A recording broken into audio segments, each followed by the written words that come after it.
Good morning আমার সমস্ত বন্ধুদেরকে।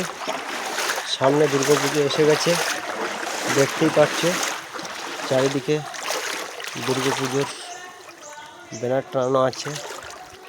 প্যান্ডেলের প্রস্তুতি পর্ব শুরু হয়ে গেছে।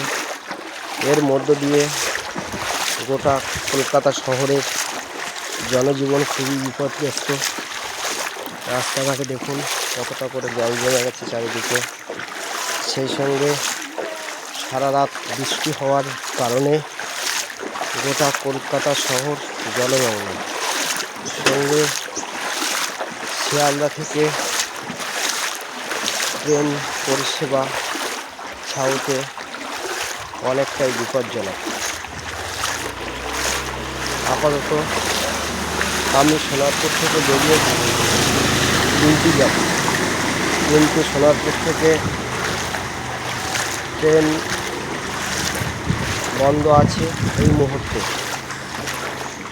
অটো ধরে মানুষ যাতায়াত করছে, তাও অটোতে প্রচুর পরিমাণে লাইন। এইভাবে সবাইকে যাতায়াত করতে হচ্ছে।